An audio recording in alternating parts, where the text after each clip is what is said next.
Coco, you sit down.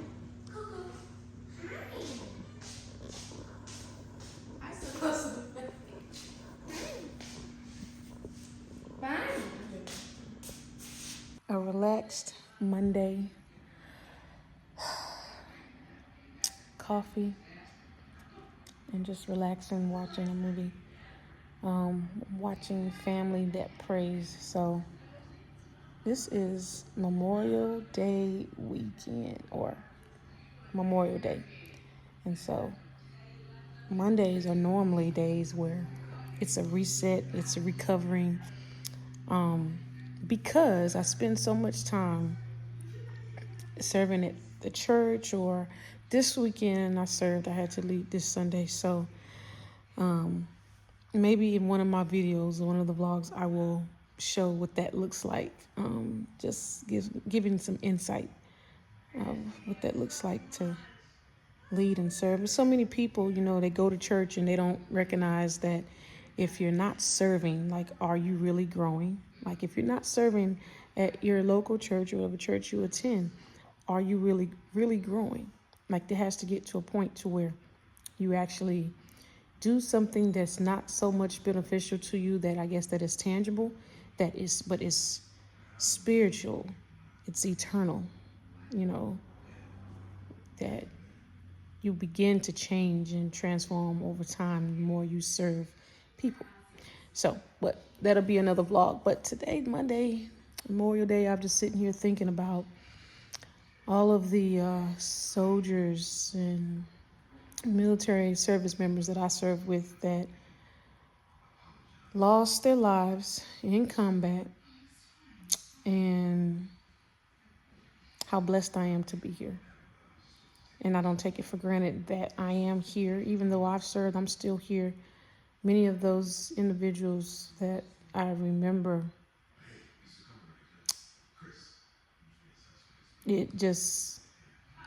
I think about why I served, why majority of us served in the time that I joined the military, joined the Army. And it's a pride thing, it's camaraderie, it's service to others. There's so many different reasons why people join the military. But I can just think back and all the people that at the time during the wars that I've been in, why we stayed, why we served. And so today I remember soldiers I served with. I remember the ones that during their memorial services, those that I had to sing in front of, or I'll say minister in front of, because singing is a ministry. But I did that as a soldier. And to minister to a person or to people when they're, bereaving a loved one or a soldier, they become your family. So that's what I'm remembering today, and how blessed I am to still be here, and all the ones that are not here, not even to be with their families. And so I'm taking that time to remember that. So it's a blessed day. I look at every day as a blessing, and you should too. What's this? How the saying go? It says, some gave more than others did. Some gave a little, some gave plenty. But that's today. Today is the day that we remember those who lost their lives. And yeah, so it's a laid back day, a day of reflection, reset day. The kids, a lot of the kids got out of their last day of school was either Thursday or Friday last week. Jayla's last day of school was week before last, so she actually finished. Sunday would have been her last day calendar-wise, but we finished things early, all of her assignments and everything, and her exams. And she had to do presentations, but she finished early, and so she's been out of school for.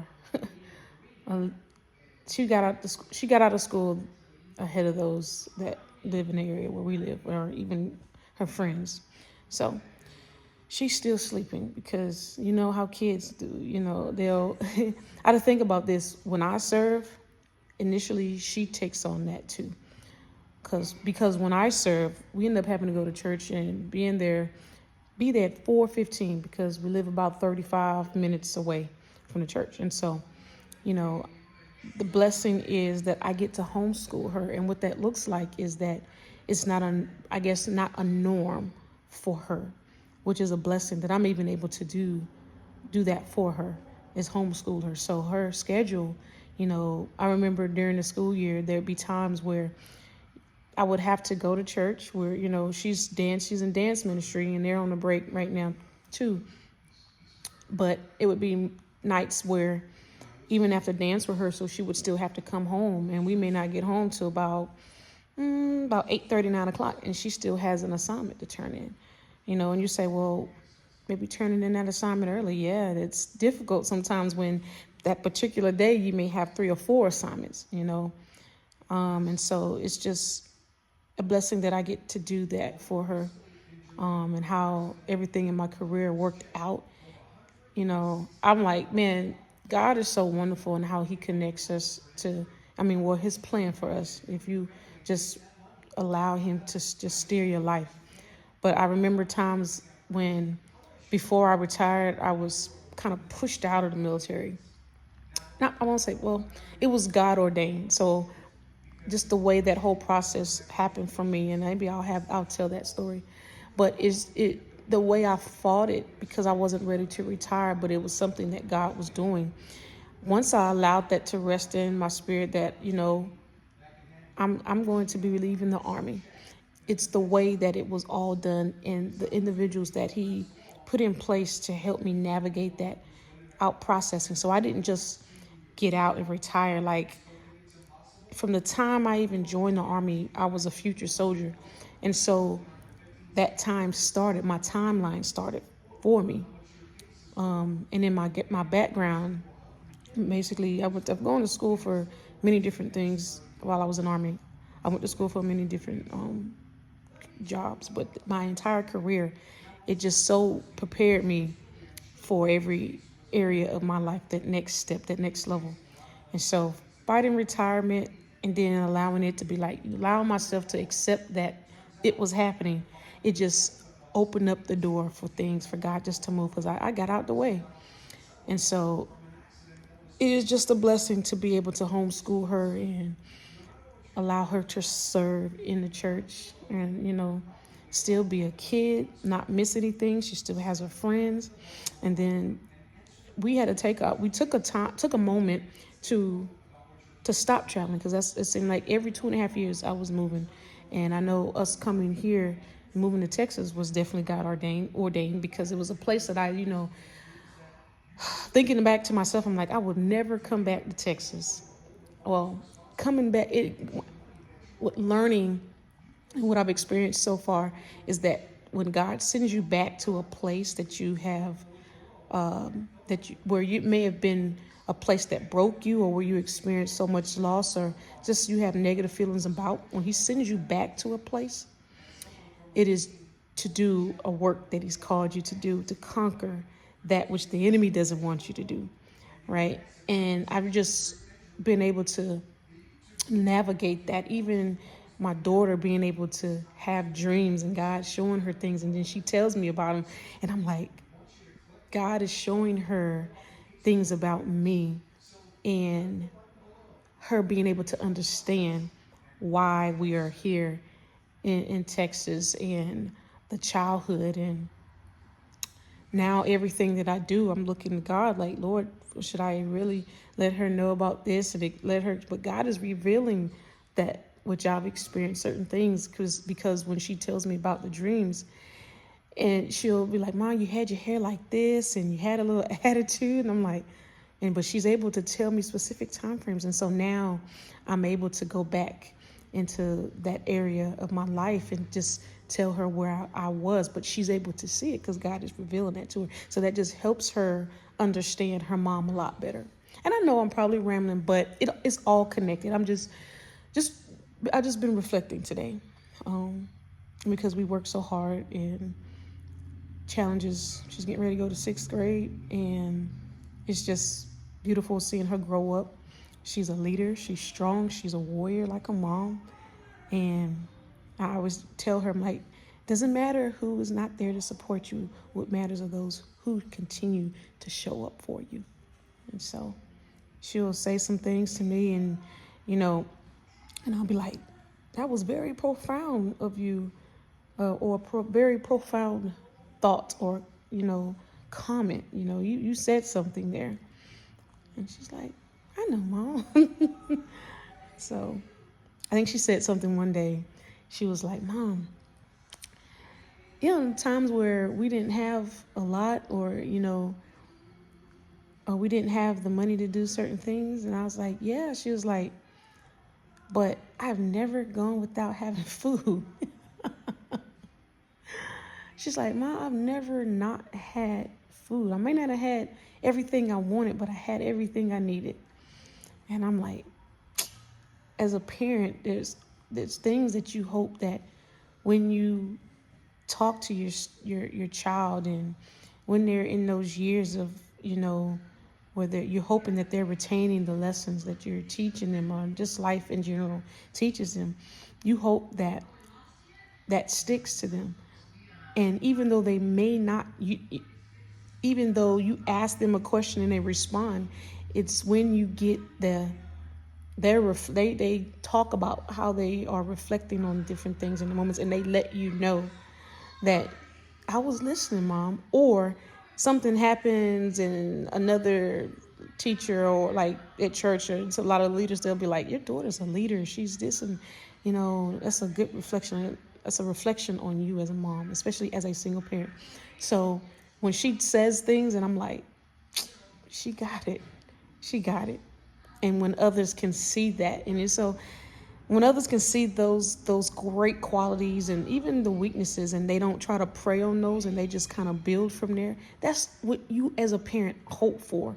So even if I'm not around, she's gonna making sure and knowing, that she's gonna always do the right thing, keeping positive people around her, even leaders, because a lot of times adults are not right either, but it's just keeping her not in a bubble, because there's a lot of things that she knows and understands, but I don't allow anything that I've gone through that has been negative, negatively affected me. I don't allow that to affect her, but she understands it because she has seen it, things that have happened to me by grown people, right? But she understands, and that's the greatest thing that I can hope for as a mom, is that she absorbs all the lessons that I teach her. And so, yeah.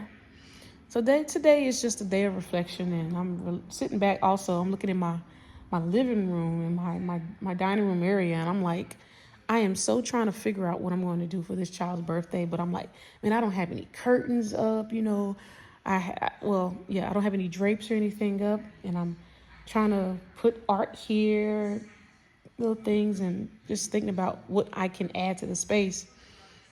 Because I'm also a minimalist, like this right here, that picture, I'm like, man, there's so many different things that I can do, but then I can be indecisive sometimes too, about the house. And it's like, man, I can't figure all this out at one time. So even though it's been a little over a year that we've been in the house, I'm like, there's still things that I haven't gotten, and I'm not in a rush. I just want to be able to take my time. and it'll all come together. But I'm just trying to decide. Jayla wants a Hawaiian themed birthday party, and at first I was going to do it at a water park, but I'm thinking about having something at the house with just her and maybe about 10 of her friends, and invite over some church leaders, those who've been influential in her life and mine. And just trying to see, like we could have something here. We have Vacation Bible School coming up, so that's like the week after her birthday. And so we'll both be engaged in that. I'm leading, and she is ministering. She's on the hype team, dance team, doing a thing. But I'm just trying to, I'm like, man, what do I want to do for her birthday? Because I also want to celebrate her transitioning from 5th grade to 6th grade. So going from elementary to middle school, that is a big milestone. And so she's had plenty of huge milestones that have happened, and I have been able to celebrate them all. And this is one of them. So I'm trying to decide what I want to do. I haven't really invited people. It's been some people that have come over to the house, but only like a few. And I'm like, man, when we lived in other places around this East Coast, West Coast, Midwest, I had kids at the house all the time. I would have, and I'm like, man, we've had a few kids over, but not like this is more space here. They have more rooms they can go into and hang out and play. And so, she's had some friends that come over and they've spent the night and, just had a really good time. So now I'm like, now that I'm okay with, and we're settled in our house and getting this coming together, now I'm like, okay, now I got to figure out what I'm going to do. Because I know a lot of them, people that genuinely care about you, they don't care. Even if I didn't, I wouldn't want to invite people if I didn't have any furniture or anything to sit on. But people who genuinely are there to support you and they're there for you, I'm like, girl, whatever you have, we coming. I think it was her birthday last year, and I was like, I was gonna invite people to the house, but we decided to do it at a trampoline park, and they had a blast. But it was like I was like going back and forth with it. I was like, would have had something in the house, like, cause I thought it was where we live was too far. And parents, it was like, girl, we would have came out there anyway. We would have still came out there. And I was like, I know, there was so much stuff going on. We had stuff at the church. And at the time she was in musical theater, and the musical theater, the event that they had was the same day, the same weekend that she had to minister at the church all that week, that entire weekend. And her birthday, it was on the same day that she had her event in musical theater. And I'm like, it was just so much going on. But they was like, we still would have came. But they came to her birthday, and she had a really good time. So I'm like, I don't know if I should do it at a water park or if I should do it something at the house. But I know that this summer is going to be full of girls, full of kids, parents. We're going to hang out. We're going to relax. We're going to chill out. Because I just know that times are hard for a lot of people. And the best thing as a woman that I can do for somebody else is how can I help you? How can I serve you? I'm a giver, right? And people give to me, they pour back into me all the time. And so it's not the people that are the closest to me, it's actually strangers. All my life has always been.